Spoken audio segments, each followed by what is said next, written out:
Welcome to Shaped by Faith with your host, Theresa Rowe. To find out more about Shaped by Faith and Theresa Rowe, please visit shapedbyfaith.com or visit the YouTube channel, Facebook, or Instagram. And now, here is Theresa Rowe. Welcome to Shaped by Faith, where we shape our bodies and hearts for God's purposes. Merry Christmas. This is Shaped by Faith Christmas show. And guess what? You get my hubby, Robin Rowe. So Christmas with the Rose today. So Robin, so glad you're here. It's a miracle, just like Christmas. Oh my goodness. Okay. No, a miracle is a miracle. And you being here, I'm glad you're here.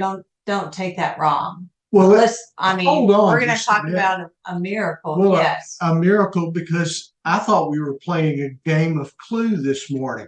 What do you mean? Well, I thought it was aerobics instructor in the bathroom with the curling iron. What? Well, this is a Christmas show. Let's make this lighthearted. That's what I was trying to do. That's why I said it's a miracle that I've made it through the day so I can sit down and talk with you. Yes. Okay. So I'm glad you're my guest today. I hope I'm glad you're my guest. So we're going to talk about the true meaning of Christmas. We're going to have some fun. But I'd like to start off, Robin, and ask you, what are some of your memorable Christmas memories that you can recall? Well, it's funny how we always seem to focus on those things that are negative in our life. And so I think back to when I was 5 years old. I remember walking out into the living room of my parents' home. Uh-huh. And I guess I looked at things. And then I went to the bathroom and I passed out in the floor. What? Yeah, I guess. You told me this before?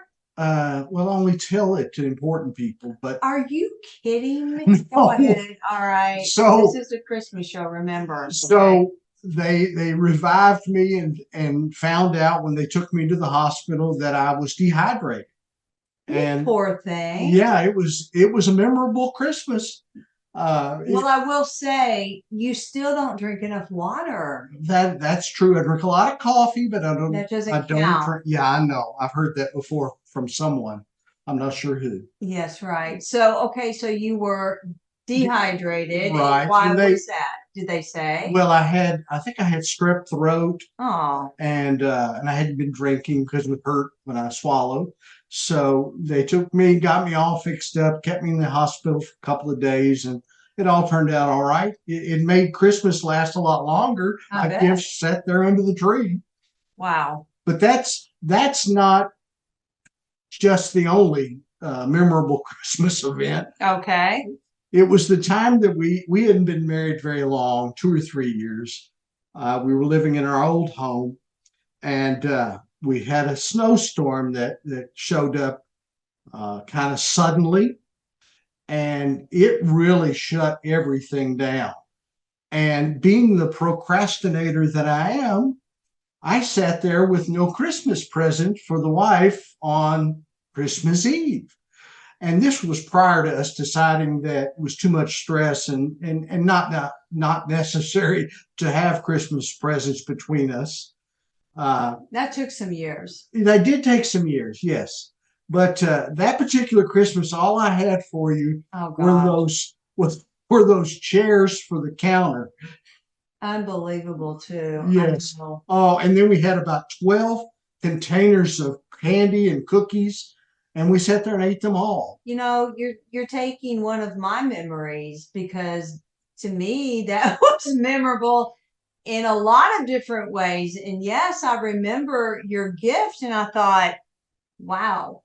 So now I've spilled the beans and ruined your memory. Yes, you didn't ruin it. I mean, that's fine. That's fine. Tell the audience about your Christmas memories, because I'm the host. Remember that? Well, but I've seen you do it a few times, and I feel like I could handle it. It still doesn't seem that much. Oh my goodness, Robin, that's ridiculous. This is the Christmas show. Well, okay? I'm trying to show that we have a lighthearted. Lighthearted. And sometimes antagonistic relationship. Oh my goodness. But Okay. it's all good. It is all good. We have All a right. good time. Let me circle back to that memory you had of the snowstorm, and we were snowed in, and we had fudge and candy and pies and cakes and all this food, and we were supposed to have all the family over. And I remember one of our dear children was so happy because they said they got to eat all the sweets and didn't have to share any. That was hilarious. But that, we did have a good time. We have a good time as a family. We give each other a hard time. Like, you give me a hard time all the time, Robin. This is why I'm so strong. Well, no, we won't even go there. Okay. No. All right. But another memory I have, and this is way, way back, and this is before I knew you. Is this the orphan story? What? I just wanted to know. That's it. That's ridiculous, Robin.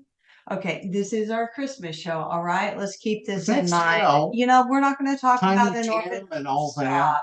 that. Okay, so it was Christmas Eve, and I would say my ex-husband and I were going to Christmas Eve church, and he was parking the car. It was in Omaha, Nebraska, and at the time, actually Bellevue, Nebraska, near the Offutt Air Force military base. And he had dropped me off at the front of the church because it was snowing. And in Nebraska, if it snows, you just go. I mean, you don't stay home. I mean, they can clear the streets pretty quickly. So they've got all that, equipment to do that. But there was at least a foot of snow on the ground. And I really wanted to go to church Christmas Eve. I just felt like that would be really special. I was missing home. I was missing Kentucky.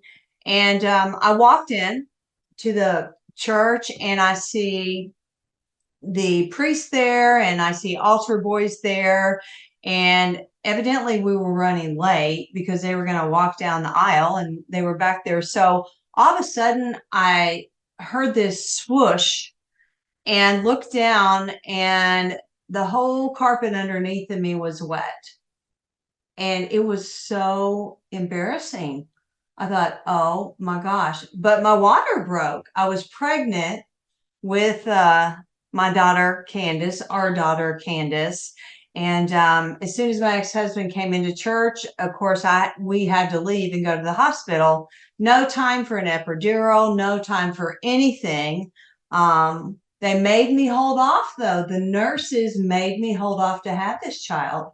Because it was Christmas Eve. Yes, they wanted a Christmas baby. And I'm thinking, are you kidding me? I mean, I'm ready now. So she was delivered at 12:08 a.m. Christmas morning.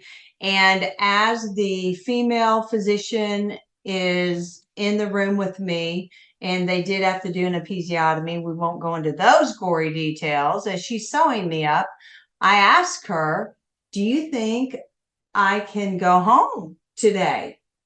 And she looked at me like I was absolutely off my bonkers. But I didn't have any anesthesia in me. I only had an IV in me. Candace was healthy and strong. She was 7 pounds.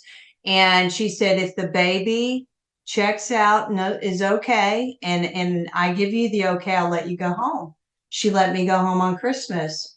I mean, I don't know if that's happened. I'm sure it has, but I mean, that was 1985, and I got to go home for Christmas. So that was kind of special. And I got an extra special Christmas gift that year, my daughter, Candace. She's a blessing, and I'm so thankful for her. That's wonderful. That's a great story. Much better than the coasters and things like that. The coast. You gave me a rock one year. Do you remember that? That was the same year. No, it was a rock, and I thought there was some hidden something in it, and it was our house key. And I said, "Is this my gift?" I thought maybe you'd put a piece of jewelry in it or something. And I remember I kept looking, and I found a house key, and you said, well, you can put this outside, so if you forget your key. And I'm like, wow, thanks. Always here to love please. it. Okay, We've got to take a break. We'll be right back with more Shaped by Faith and Christmas with the Rose. Stay tuned. Welcome back to Shaped by Faith, where we shape our bodies and hearts for God's purposes, and Merry Christmas. This is the Shaped by Faith Christmas show with the Rose. So my husband Robin is here actually with me today in the studio. So thankful for you. Well, thank you. I'm very thankful for you too. Oh, that's the sweetest thing you've said all year. Okay, so we are going to talk about, in this segment, the true meaning of Christmas. I love the word of the Lord. The word keeps me, filled with joy and peace. And I just love how God enlightens the eyes of our hearts as we read his word and as we put them into action. Oh, look, honey, there's 2 deer out there. Oh, they're so pretty. Thank you, Lord, for those deer. We live on a farm, and the deer come up to our driveway. They're actually looking at us through the glass. Hey, That Mr. one has a red nose. Oh, come on. Okay, so we're talking about the true meaning of Christmas. So I thought it would be appropriate if we read the Word of God. And I don't think this will take us very long. So I'll read part of the Word, and then, hubby, you'll read part of the Word. Sound good? Absolutely. So this is taken from the book of Matthew, chapter 2. So I'm going to start, and then you're going to take it over from there. Jesus was born in Bethlehem in Judea during the reign of King Herod.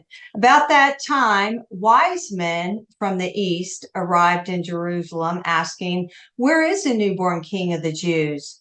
We saw his star as it rose, and we've come to worship him." King Herod was deeply disturbed when he heard this, as was everyone in Jerusalem. He called a meeting of the leading priests and teachers of religious law and asked, "Where is the Messiah supposed to be born?" "In Bethlehem in Judea," they said, "for this is what the prophet wrote. And you, O Bethlehem, in the land of Judea, are not least among the ruling cities of Judah, for a ruler will come from you who will be shepherd for my people Israel." Then Herod called for a private meeting with the wise men and learned from them the time when the star first appeared. Then he told them, "Go to Bethlehem and search carefully for the child. And when you find him, come back and tell me so that I can go and worship him too." After this interview, the wise men went their way, and the star they had seen in the east guided them to Bethlehem. It went ahead of them and stopped over the place where the child was. When they saw the star, they were filled with joy. They entered the house and saw the child with his mother, Mary, and they bowed both down and worshiped him. They opened their treasure chests and gave him gifts of gold, frankincense, and myrrh. When it was time to leave, they returned to their own country by another route, for God had warned them in a dream not to return to Herod.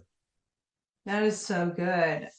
I was talking to you the other day about this, Robin, about the 3 men from the east, which people consider to be kings because they had such expensive gifts. They obviously were wise men, astrologers, I guess you would say, who studied the sky and studied the stars.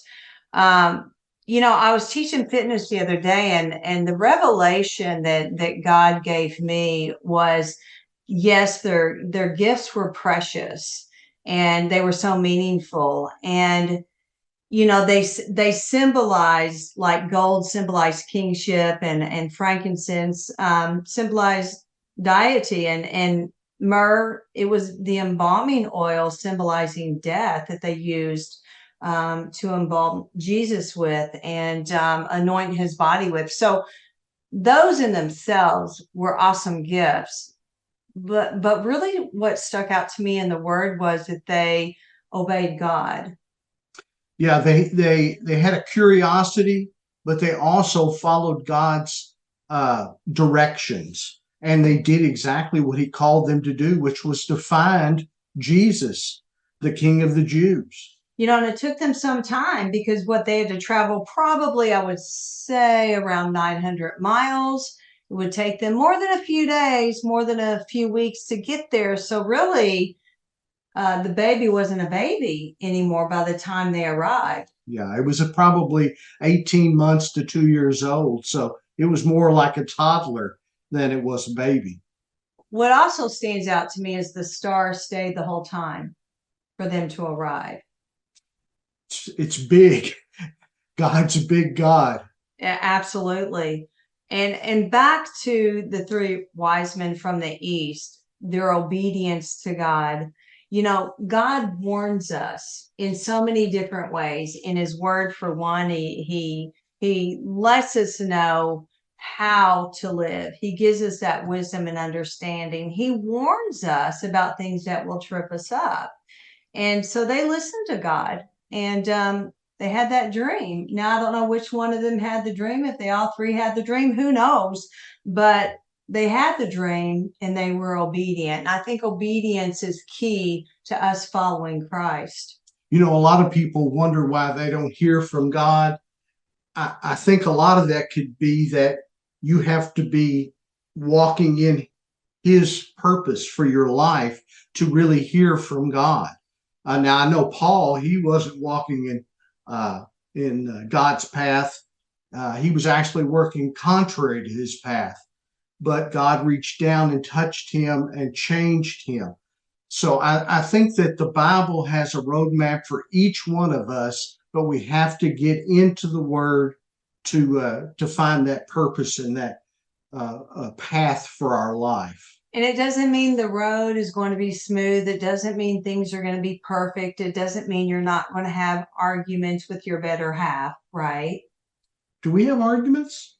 I thought we just had banter. Disagreements. We always end up laughing though, just like that. Always end up laughing. So yeah, what it tells us is we don't have to be that perfect person. We just need to be the follower of Christ and go to him when we mess up. Ask for forgiveness. Don't harbor it in your heart and in your soul. Yeah, he's the perfect one. Absolutely. So the whole true meaning of Christmas is salvation. Jesus came into the world so that we would be saved, so that we can live eternally with him in heaven. So it took his birth, his death, and his resurrection.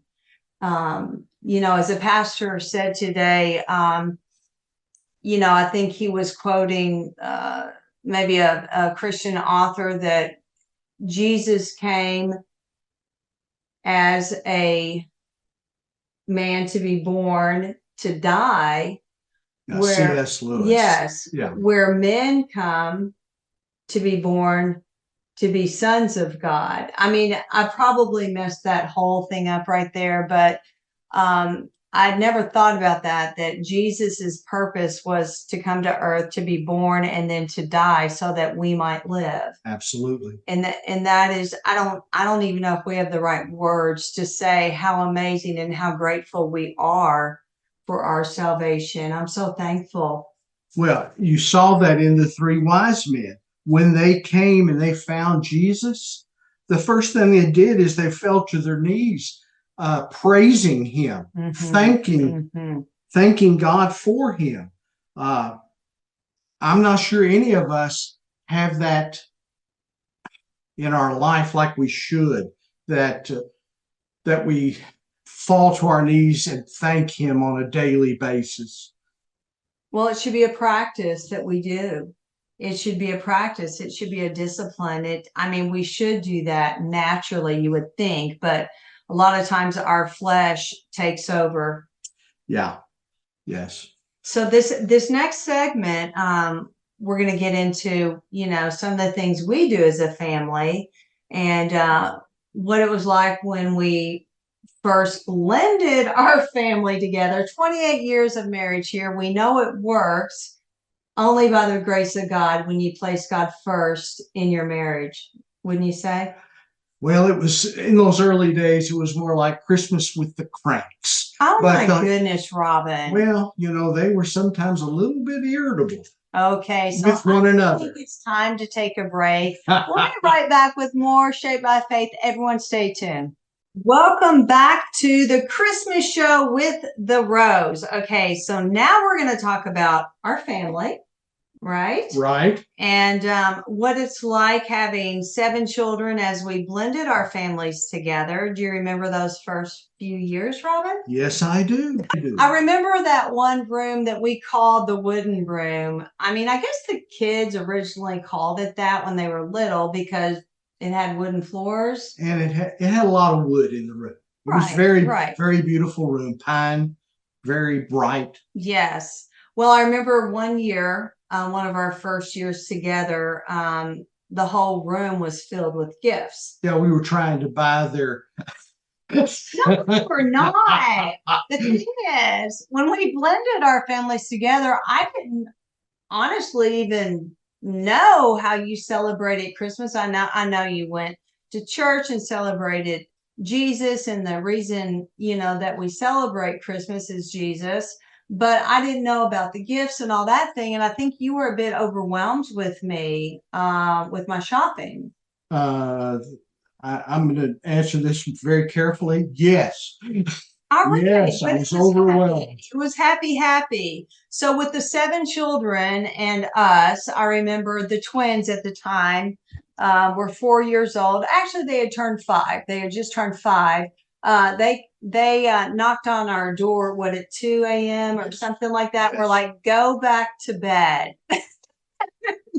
I mean, and then the older kids got mad because they were up, and then eventually everyone got up. But yeah, about 3 o'clock, we were all up. Yes, yes, and that was memorable. And the time that you had to take 2 of the presents away from the twins. Yes. Before Christmas because they were not behaving, and I think they had really pushed us to our limits, but they were little and they eventually got those 2 presents, BB guns, I believe. Yeah. Got those back. But, as the kids grew up, we started having beautiful grandchildren and it was, there's, and grandparents know this when I say this, there's just something very special about grandchildren. There really is. I mean, there's nothing like them on this earth. So when we started having grandchildren, then I, as their Nana, started shopping a lot more. If that was possible, you achieved that. Yes. So we even had more gifts. But, our family tradition, I hear about, families talking about their different family traditions. We don't play board games. And why do you think that is? Because we're too competitive. That is true. We're too competitive. I think we tried that maybe one year and thought, okay, this isn't going well. No. But we spend time together. We love telling stories on each other and laughing together. Most of them are lighthearted, usually embarrassing. Yes. Where we've done something silly. It's very, very cozy family time. Yes. And, we eat all day long from noon until 8 o'clock at night, and everyone just tell them what you fix for Christmas. All right. This is what I've always fixed for Christmas. And we have like a brunch lunch style. I make egg sausage casserole, hash brown casserole. We always have some type of sweet rolls. Some type of other meat. We will have that. And then I'll make like green bean bundles and other foods that we would traditionally also blend in with Thanksgiving. So they have breakfast, they have dinner, they have lunch, they can have whatever they want. And there's always a lot of sweets. And I can't have sweets all the time. I know that, but I give myself Christmas and maybe birthdays where I can have some sweets. And so that is the day. I'll have a few sweets. It is. And so everyone just, we gather around. My favorite part of coming together as a family, Robin, every single time before we eat, we gather in the kitchen and everyone holds hands and you lead us in prayer. It's a special time. It's the one time we're all joined together, praying together for our family, for our country, for our communities, for each other. Well, and we did this with the children, but I guess when we had the children, we all sat at the same table and prayed before we ate. But now there's not enough room at the one table. We have two large tables. And I hope the grandchildren remember this as they get older, that we took that time. I think that's not only a tradition, I think it's placing God first in your family. And you also go over with the children, even though they know, all of them know, and their parents have done such a beautiful job in training them up in the ways of the Lord. I will say that we're so thankful. But you just remind them, why we gather together and why we're celebrating Christmas. And it's not about all these presents, and it's not about the tree, although those are symbolic to me, of the Christmas spirit. Yes. But I think they realize it's about Jesus. And we emphasize that. Yes. Well, our time is almost out, and we would love to hear from you. What are your Christmas traditions? What do you do? We would love to give something to you. If you, write in that you heard us on the air, write on social media that you listen to the radio show, and we'd love to do a giveaway. How about that? You're going to give them something, Robin? Of course I will. What? Whatever you tell me to. That's right. That is right. So everyone, we love you, and we wish you a Merry Christmas and even better New Year. Absolutely. All right. I'm Theresa Rowe, and this is my hubby, Robin Rowe, and we're thankful that you spent this time with us. Merry Christmas and Happy New Year. Thank you for listening to Shaped by Faith with Theresa Rowe. Remember to visit shapedbyfaith.com to find out more about workouts, the TV show, podcasts, blogs, Shaped by Faith products, and much more.